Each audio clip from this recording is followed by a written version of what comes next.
Hi, buddy. We're going to read the Lorax.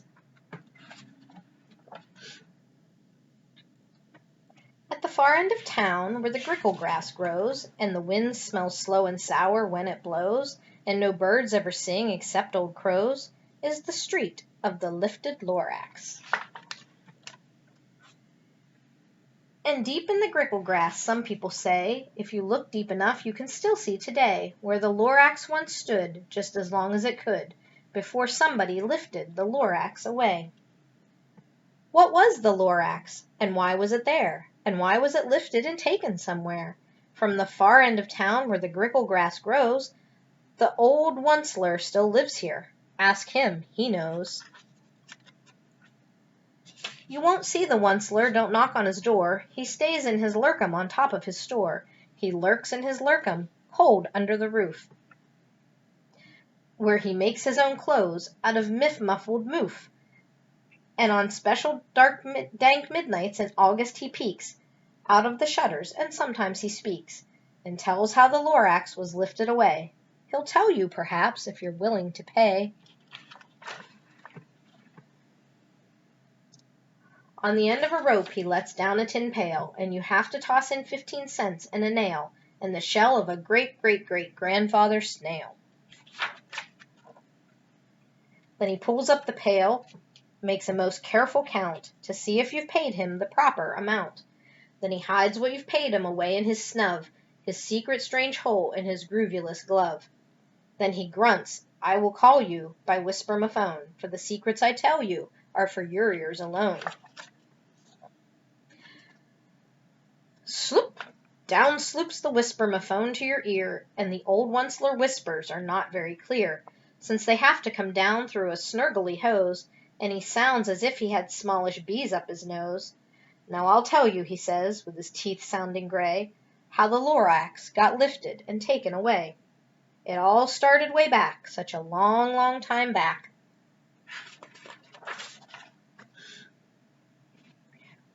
Way back in the days when the grass was still green, and the pond was still wet, and the clouds were still clean, and the song of the swami swans rang out in space, one morning I came to this glorious place, and I first saw the trees, the truffula trees, the bright-colored tufts of the truffula trees, mile after mile in the fresh morning breeze. And under the trees I saw brown burbaloos, frisking about in their burbaloo suits, as they played in the shade and ate truffula fruits. From the ripulous pond came the comfortable sound of the humming fish humming while splashing around. But those trees, those truffula trees. All my life I've been searching for trees such as these. The touch of their tufts was much softer than silk, and they had the sweet smell of fresh butterfly milk. I felt a great leaping of joy in my heart. I knew just what I'd do. I unloaded my cart.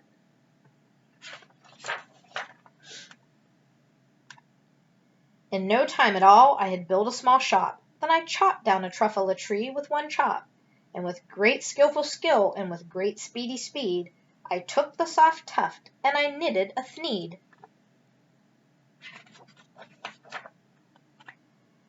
The instant I'd finished, I heard a gazump. I looked. I saw something pop out of the stump of the tree I'd just chopped down. It was some sort of man. Describe him? That's hard. I don't know if I can. He was shortish and oldish and brownish and mossy, and he spoke with a voice that was sharpish and bossy. Mister, he said with a sawdusty sneeze, I am the Lorax. I speak for the trees. I speak for the trees have no tongues, and I'm asking you, sir, at the top of my lungs. He was very upset as he shouted and puffed.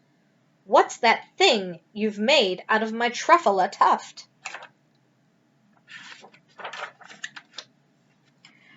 Look, Lorax, I said, there's no cause for alarm. I chopped just one tree. I am doing no harm. I'm being quite useful. This thing is a thneed. A thneed's a fine something that all people need. It's a shirt, it's a sock, it's a glove, it's a hat, but it has other uses, yes, far beyond that. You can use it for carpets, for pillows, for sheets, or curtains, or covers for bicycle seats. The Lorax said, "Sir, you are crazy with greed. There is no one on earth who would buy that full thneed."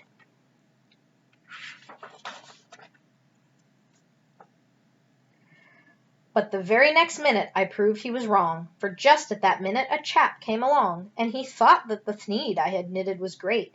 He happily bought it for $3.98. I laughed at the Lorax. "You poor stupid guy, you never can tell what some people will buy." "I repeat," cried the Lorax, "I speak for the trees." "I'm busy," I told him. "Shut up, if you please." I rushed across the room and in no time at all built a radio phone. I put in a quick call. I called all my brothers and uncles and aunts, and I said, "Listen here, here's a wonderful chance for the whole Onceler family to get mighty rich. Get over here fast, take the road to North Nitch, turn left at Weehawken, sharp right at South Stitch." And in no time at all, in the factory I built, the whole Onceler family was working full tilt. We were all knitting thneeds, just as busy as bees, to the sound of the chopping of truffula trees. Then, oh baby, oh, how my business did grow! Now chopping one tree at a time was too slow. So I quickly invented my super axe hacker, which whacked off 4 truffula trees at one smacker. We were making thneeds 4 times as fast as before, and the Lorax, he didn't show up anymore. But the next week he knocked on my new office door. He snapped, "I'm the Lorax who speaks for the trees, which you seem to be chopping as fast as you please. But I'm also in charge of the brown barbaloots who played in the shade in their barbaloot suits and happily lived eating truffula fruits.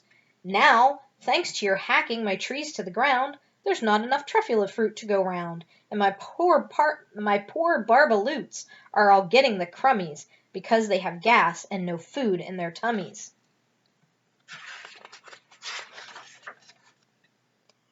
"They loved living here, but I can't let them stay. They'll have to find food, and I hope that they may. Good luck, boys," he cried, and he sent them away. I, the Onceler, felt sad as I watched them all go, but business is business, and business must grow, regardless of crummies and tummies, you know. I meant no harm, I most truly did not, but I had to grow bigger, so bigger I got. I biggered my factory, I biggered my roads, I biggered my wagons, I biggered the loads. I biggered the loads of the thneeds I shipped out. I was shipping them forth to the south, to the east, to the west, to the north. I went right on biggering, selling more thneeds, and I biggered my money, which everyone needs. Then again he came back. I was fixing some pipes, when the old nuisance Lorax came back with more gripes. "I am the Lorax," he coughed and he whiffed. He sneezed and he snuffled, he snarkled, he sniffed. "Onceler," he cried with a cruffulous croak, "Onceler, you're making such smogulous smoke. My poor swammy swans, why they can't sing a note.